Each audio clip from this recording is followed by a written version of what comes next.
Good morning. Yesterday was the winter solstice, so time for another video update. We're at the compost area. I've got two that I finished, one in progress, and another one in the centre bay that I just filled with horse manure and put worms in it. Let the worms do the work so I don't have to turn it. This is a water tank we got from the dump for $15. It had lots of holes in it because it was quite badly rusted, but I painted the inside with a sealant, and I've got something for the outside to paint, and then it's going to go up the hill somewhere as a header tank. Our greenhouse build is underway. We're doing a heat mass wall at the back, and it's got another 1 or 2 layers to go. The greenhouse will be made with hoops and plastic. You can see some glass on the floor there. That's the doors that will go up vertical. On this end is the entrance. We've added some horse manure to this little food forest area, and some hay as well, just to mulch over the winter, just to feed the soil. Hopefully it'll break down. The horse manure had a lot of worms in it, so hopefully they'll keep working, break it all down and feed the soil. The mulched gardens here have been mulched a bit more. There were pumpkins along here, and the pumpkins are all finished now, so they've just been left with some mulch over the top. I've got broad beans growing here. There you can see one's coming up. And yeah, I don't know if you can see it that well. It's early morning here, so the sun is creating a few shadows around, but hopefully you get the idea. The winter vegetables are growing quite well. We've got turnips there doing very well. A few other things planted as well.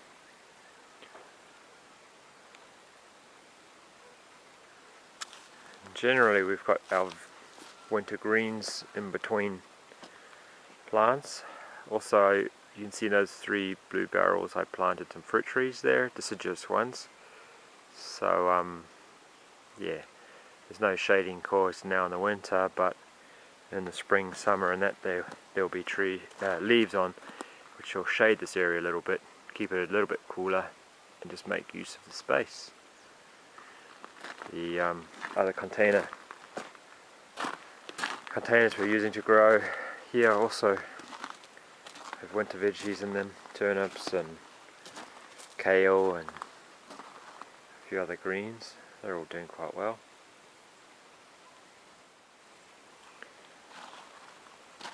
I think our interplanting of vegetables between other plants and that is working quite well.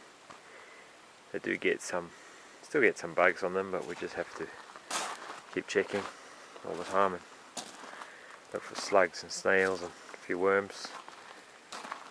Wicking beds are growing nicely. Those big ones there are wombok that have been tied up to keep in the moisture a bit. You can see the kale behind them doing well. I don't think we didn't have the pigs going, so there's Digger on the left. You might have seen him in another video, and then there's 2 girls for him. So they're going to hopefully breed fairly soon, another couple months probably. But they've been ploughing this area up for us. Probably needs another week or 2.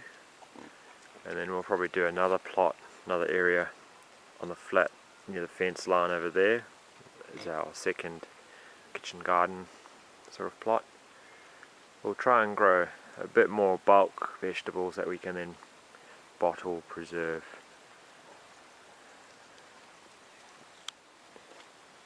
Some of the pigeons have been making nests and obviously having a good time. And this one here has got little babies under it. We saw the eggs and now there's babies. And it swaps with the other partner every few hours. Don't think we're going to see the babies now, but there's at least three nests on the go. They haven't really used the nest boxes that I made, but they found other places that they like, and they're doing well. We're at the chicken house, and this little garden bed in front's doing well. I've just picked some greens every now and again. I pick some greens and give them to the chickens.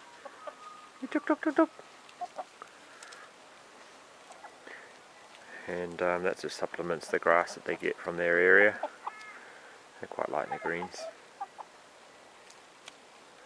So they've also been fertilising this area for us, scratching it all up, fertilising it. There was a pile of sticks and branches and that over here, and they've been going into it, and I've taken it apart and made biochar from the bigger branches and bits of wood, and then what's left here they scratch through. I've got to go and tidy that up, and then very soon we'll move the net to the next place around the corner. Yep.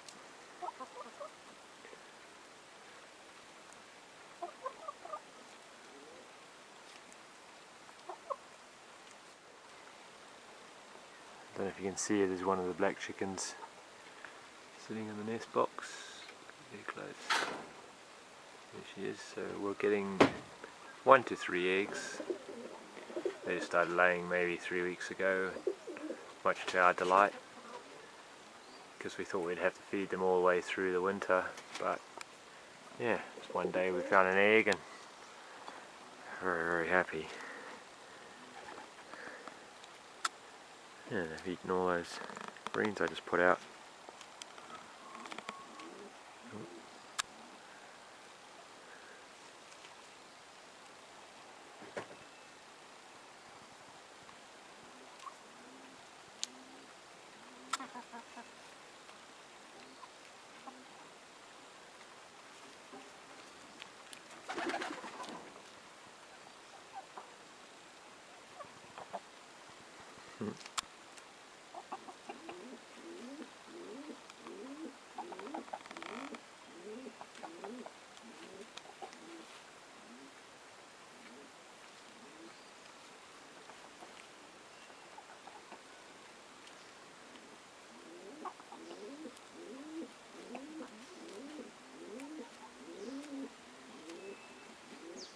Yeah, so we hope to get some meat chickens soon. Apparently we have to call the high school because they have a breeding program there. So I need to do that this week. I've also built a rocket stove to heat our hot water. There's an old hot water cylinder there, and there's a copper pipe that goes down there in the bottom. I don't know if you can see it there. And that goes around in a coil 3 times and back out the little chimney. It's all made with recycled materials. You can get these hot water cylinders from the dump. That's an old electric frying pan bottom, and your wood goes into this hole here. Like if this was a piece of wood, imagine it was a bit thinner, like you need to use stick wood. So the long piece of wood can sort of stick up there and self-feed down into the fire, and then that is basically a cooking plate. You can cook something on if you need to, but otherwise the heat will go out the chimney, heat up the hot water, hopefully in only 10 to 15 minutes, but we'll see. It's cracked a little bit, this cob. This is made from clay and straw, and yesterday I repaired it with a bit of cement and clay, which hopefully will hold it together. And when it dries we'll put on some kind of render, a llama render or something like that, or a plaster, and we'll fire it up soon and see how it goes.